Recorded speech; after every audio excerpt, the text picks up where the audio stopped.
Hi students, in today's class I am going to discuss on four kingdoms classification. Okay, so before going to this the new topic, আমরা last ক্লাসে যে কি discuss করেছিলাম একটু আমরা দেখে নিই। তো লাস্ট ক্লাসে আমি বলেছিলাম যে যে থার্ড কিংডমস ক্লাসিফিকেশন যেটা আর্নস্ট হেকেল দিয়েছিল, এন্ড ওই ক্লাসিফিকেশনে কি করেছিল, লিভিং অর্গানিজমকে তিনটা ভাগে ভাগ করেছে। That is protista, kingdom plantae আর কিংডম অ্যানিমেলিয়া। ওকে, তো আজকের যে ডিসকাশন যেটা আমরা করবো ফোর কিংডমস ক্লাসিফিকেশন নিয়ে, এটা একটা আমি বলবো একটা milestone classification. Why milestone classification? কারণ এখানে কি করা হয়েছে, ওই ক্লাসিফিকেশনের মধ্যে মানে সেলের যে বিভিন্ন ধরনের টাইপ আছে, আমরা জানি কি সেলের দুই ধরনের সেল থাকতে পারে, একটা প্রোক্যারিওটিক সেল আছে আর একটা ইউক্যারিওটিক সেল আছে। তো ওই প্রোক্যারিওটিক আর ইউক্যারিওটিক সেল মানে সেলের ক্যারেক্টারিস্টিক্স এর বেসিসে কি করা হয়েছে, ক্লাসিফিকেশন করা হয়েছে। তো লেটস সি, আমরা এখন দেখে নিই এই ক্লাসিফিকেশনটা। দ্যাট মিনস ফোর কিংডমস ক্লাসিফিকেশনটা আমরা দেখে নিই। ওকে, কিংডম সিস্টেম অফ ক্লাসিফিকেশনটা দেখি আমরা। তো ফার্স্ট আমরা বুঝতে লাগবে যে যে 1930 the French marine biologist Edward Cheton noticed two kinds of organisms. That means in 1913 কি করেছে, চেটন কি করেছিল, দ্যাট মিনস দ্য লিভিং অর্গানিজমসকে দুই ভাগে ক্লাসিফাইড করেছিল, বা বলেছিল যে দ্য লিভিং অর্গানিজম দুই ভাবে থাকতে পারে। আমরা লিভিং অর্গানিজমকে টু কাইন্ডস মানে ডিফারেন্ট টাইপসের মানে ভাগ করেছিল। ওকে, তো ফার্স্ট একটা টাইপকে দিয়েছিল, নাম দিয়েছে কি প্রোক্যারিওটস। ওকে, সাচ এস ব্যাকটেরিয়া। তো ব্যাকটেরিয়াকে যেমন প্রোক্যারিওটস মানে কি, প্রোক্যারিওটস। তো নাম শুনেও বোঝা যায়, প্রো মিন্স কি প্রিমিটিভ, ক্যারিওটস মিন নিউক্লিয়াস। ওকে, ক্যারিওটস মানে নিউক্লিয়াস, যে সেলের মধ্যে প্রিমিটিভ নিউক্লিয়াস থাকবে এটা নাম দেওয়া হয়েছে কি প্রোক্যারিওটস। ওকে, এক্সাম্পল কি বলেছে, ব্যাকটেরিয়া একটা কি prokaryotic organisms. Okay, that lack nuclei. Okay, simply দেখো দেওয়া আছে that lack what, that lack nuclei. তো নিউক্লিয়াই মানে কি, মনে রাখবে নিউক্লিয়াই হলো নিউক্লিয়াসের প্লুরালটাকে আমরা নিউক্লিয়াই বলি। ওকে, তো ব্যাকটেরিয়াল সেলের মধ্যে নিউক্লিয়াসটা নাই। কেন নাই? কারণ ওরা কি, ওরা প্রোক্যারিওটিক। ওকে, এখন কথা হচ্ছে ওদের মধ্যে কি জেনেটিক মেটেরিয়াল নাই? হ্যাঁ, আমরা বলবো ওদের মধ্যে জেনেটিক মেটেরিয়াল আছে। ওদের যে ডিএনএটা যেটা বা জেনেটিক মেটেরিয়ালটা নেকেড থাকে। দ্যাট মিনস ওই ডিএনএটার উপরে ডিএনএটার বাইরে কোনো কাভার আপ নাই, মানে নিউক্লিয়ার মেমব্রেন নাই, নিউক্লিও প্লাজম নাই, নিউক্লিও লাস নাই, কিছু নাই। ওকে, প্রিমিটিভ নিউক্লিয়াস যেটা বলতে পারবো। ওকে, বা যেটা আমরা বলবো নিউক্লিয়েডও বলতে পারবো। ওকে, নেক্সট তখন কি হচ্ছে দেখো, eukaryotes more complex organisms that have nuclei. এখন কি করেছে, যেহেতু তিনি কি বলেছিলেন, লিভিং অর্গানিজম দুইটা ক্লাসে ভাগ করেছিলেন, একটা বলেছেন প্রোক্যারিওটিক আর একটা ইউক্যারিওটিক। ইউক্যারিওটিক কারা?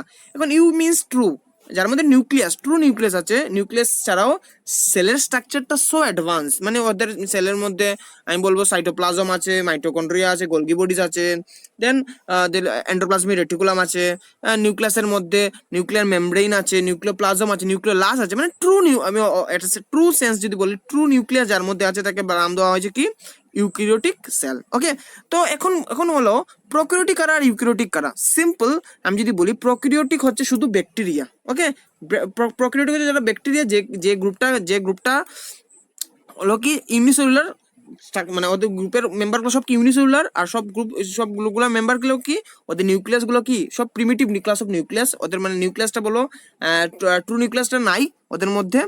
আর আর এই যে ব্যাকটেরিয়াগুলোর মধ্যে ক্যারেক্টারিস্টিক হলো, ব্যাকটেরিয়াগুলো সিম্পল স্ট্রাকচার, ওদের শুধু সেল ওয়াল আছে, সেল মেমব্রেন আছে, একটু সাইটোপ্লাজম আছে, আর আমি যদি বলি একটু একটু রাইবোজোম আর নেকেড ডিএনএ গুলো প্রেজেন্ট থাকে।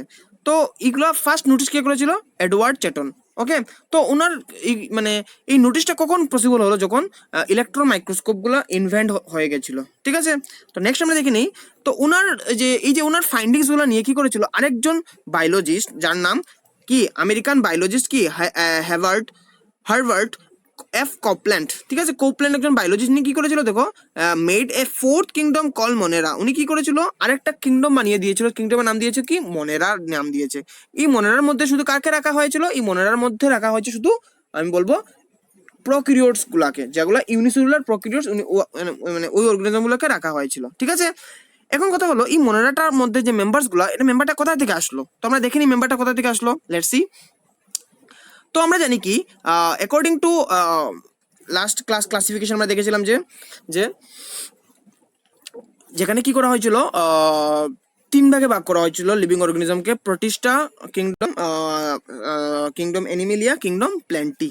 ওকে, তো এখন আমি যদি বলি আগের যে লাস্ট ক্লাসে যে ক্লাসিফিকেশন আমরা দেখেছিলাম, ঠিক আছে, ক্লাসিফিকেশনে কি করা হয়েছিল, প্রোটিস্টা গ্রুপের মধ্যে মানে সায়েন্টিস্ট কি করেছিল, বায়োলজিস্ট কি করেছিল, যেমন যেমন ব্যাকটেরিয়া, সাইনোব্যাকটেরিয়া মানে ব্লুগিন এলগি কোথায় প্লেস করে দিয়েছে? প্রোটিস্টার মধ্যে প্লেস করে দিয়েছিল। তখন কারণ উনি যখন আমি যদি বলবো যে সায়েন্টিস্ট যে ক্লাসিফিকেশন করেছিল থার্ড কিংডম ক্লাসিফিকেশন, যেটা হেকেল, যেটা আর্নস্ট হেকেল, যে যিনি, উনি কিছু ভুল করেছিল। কারণ ওনার সময় মানে এত মাইক্রোস্কোপের ডেভেলপমেন্ট অত ছিল না। তো দ্যাটস ওয়াই কি হয়েছে, ওনার মানে জানা ছিল না যে যে ব্যাকটেরিয়াগুলো প্রোক্যারিওটিক আর বাকি সেলগুলা কি ইউক্যারিওটিক। ঠিক আছে। তো এখন যেহেতু চেটন কি করেছিল, অলরেডি বলে দিয়েছে যে সেলগুলোকে দুই ভাগে ভাগ করা যায়, প্রোক্যারিওটিক সেল আর ইউক্যারিওটিক সেল। এন্ড ব্যাকটেরিয়া কি, ব্যাকটেরিয়া বা সাইনোব্যাকটেরিয়া বা বুলগ্রিন এগুলো কি, এগুলো সব প্রোক্যারিওটিক অর্গানিজম। সো তখন কি হলো, তখন পার্টিকুলারলি কোপল্যান্ড কি করলো, প্রোটিস্টার মধ্যে যে গ্রুপগুলোকে রাখা হয়েছিল লাইক ব্যাকটেরিয়া, সাইনোব্যাকটেরিয়া, ওইগুলোকে বের করে কি করেছিল, আরেকটা স্পেসিফিক নতুন কিংডম বানিয়ে ওইগুলোকে প্লেস করেছিল ওইখানে। তো এই যে পার্টিকুলার স্পেসিফিক যে কিংডম বানানো হলো, কিংডমের নাম দেওয়া হলো কি, কিংডম মনেরা দেওয়া হলো, যেটার মধ্যে শুধু কি আছে, প্রোক্যারিওটিক অর্গানিজমস গুলো আছে। কি আছে? শুধু প্রোক্যারিওটিক অর্গানিজমস গুলো আছে। তো আমরা ওভারঅল যদি ফোর কিংডম ক্লাসিফিকেশন দেখি, যদি ওভারঅল কোপল্যান্ডে যেটা দিয়েছে, ওভারঅল 4টা কিংডমে ভাগ করেছিল। কিংডম মনেরা, যার মধ্যে শুধু কি আছে, unicellular prokaryotic organism. Kingdom Protista, যার মধ্যে কি আছে, ইউনিসেলুলার ইউক্যারিওটিক অর্গানিজমস। ওকে। তো মনেরার প্রোটিস্টার মধ্যে যদি একটা সিমিলার জিনিস দেখি, যদি যেটা হলো দুই গ্রুপের মেম্বার গুলো কি ইউনিসেলুলার, বাট ডিসিমিলার এটাই হলো যে মনেরা গুলার মধ্যে ইউনিসেলুলার হলেও কি ওদের সেলের টাইপটা কি, প্রোক্যারিওটিক সেলস। দ্যাট মিনস ওদের নিউক্লিয়াসটা ট্রু নিউক্লিয়াস না। ওকে, ওদের সেলগুলোতে অ্যাডভান্স না। আর প্রোটিস্টার মধ্যে যেটা ইউনিসেলুলার হলো ডিসিমিলারিটিটা কি হলো মনেরা থেকে, যেটা হলো ওদের সেলটা কি ট্রু সেল, ওদের সেল মানে বিকজ ট্রু সেল কেন, ওদের নিউক্লিয়াসটা ট্রু মানে ট্রু নিউক্লিয়াস আছে, ওদের আদার সেল অর্গানিজম গুলো developed, that means eukaryotic cell. Okay, এটাই basic difference between monera and protista. Okay, তো নেক্সট আমরা দেখি যদি দেন কি করেছিল, দেখো কিংডম মেটাফাইটা, যেটা মেটাফাইটাকে আমরা কিংডম প্ল্যান্টিও বলতে পারবো। এই মেটাফাইটার মধ্যে কাকে রাখা হয়েছিল, মেটাফাইটার মধ্যে প্লেস করা হয়েছে মাল্টিসেলুলার প্ল্যান্টস, কিছু মাল্টিসেলুলার প্ল্যান্টসকে প্লেস করা হয়েছিল, কিছু ফানজাই গ্রুপগুলোকে প্লেস করা হয়েছে, মাল্টিসেলুলার ফানজাই গ্রুপকে এখানে প্লেস করা হয়েছিল। এন্ড নেক্সট এটা হচ্ছে কিংডম মেটাজোয়া, দেখুন এনিমেল, এখানে শুধু কি হয়েছে, অ্যাডভান্স ইউক্যারিওটিক অ্যানিমেলসকে প্লেস করা হয়েছিল। তো আমি যদি সিম্পল যদি বলি, ফোর কিংডম ক্লাসিফিকেশনের মধ্যে টোটাল কি কিংডম মনেরা, প্রোটিস্টা, মেটাফাইটা আর মেটাজোয়া। তো সিম্পল যদি বলি, মনেরা এখানে শুধু কি prokaryotic type of cell, and বাকি যেগুলো মেম্বার্স আছে, যে প্রোটিস্টা হোক বা মেটাফাইটা হোক বা মেটাজোয়া, দ্যাট মিনস প্ল্যান্ট হোক বা অ্যানিমেল হোক, সবের সেলগুলোর সেলের টাইপ কি ইউক্যারিওটিক সেলস। ওকে, তো আমরা next as a overall summary একটু দেখে নিই। তো নেক্সট যদি আমরা দেখি, যদি the use of electron microscope reveal the structure of bacteria. তো যখন ইলেকট্রন মাইক্রোস্কোপ আসলো, তখনই ব্যাকটেরিয়া স্ট্রাকচারকে জানা গেল যে ব্যাকটেরিয়া সেলগুলো তো অ্যাডভান্স সেল না, এগুলো একটু প্রিমিটিভ সেলস। সো এগুলাকে প্রোটিস্টা থেকে বের করে কি করা হয়েছে, আলাদা মনেরা গ্রুপে বা মনেরা কিংডমে রাখা হয়েছিল, বা মনেরা কিংডম বানিয়ে রাখা হয়েছিল ওদেরকে। ঠিক আছে। নেক্সট হচ্ছে কি, দেখো bacterial structure was found to B different from other organism. Obviously, কারণ ব্যাকটেরিয়া সেলগুলো তো অ্যাডভান্স না, তো ওদের সেল স্ট্রাকচারকে কি করা হয়েছে, আলাদাভাবে রাখা হয়েছিল।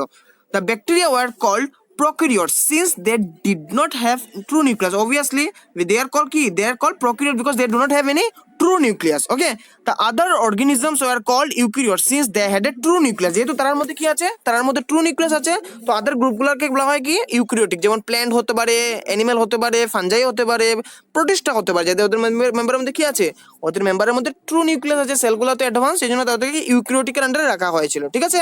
Next, Copeland in 1956. That means officially in 1956 he created a separate kingdom called Monera. উনি কি করেছিল, যে 1956 এ কোপল্যান্ডে মনেরা কিংডমটা ক্রিয়েট করেছিল। ওকে, এন্ড তো ওভারঅল তো আমি যদি বলি, ফোর কিংডম সিস্টেমে 4টা গ্রুপ মানে কিংডম হলো, একটা হলো কি kingdom monera, kingdom protista, kingdom plantae, kingdom animalia. And fungi continued to last one, the fungi continued to remain with plenty. So that means যেহেতু ফানজাইয়ের মধ্যে মাল্টিসেলুলার আছে, স্ট্রাকচার আছে, তো উনি ওইটাকে প্ল্যান্টের মধ্যে জায়গা দিয়ে দিয়েছিল। ঠিক আছে।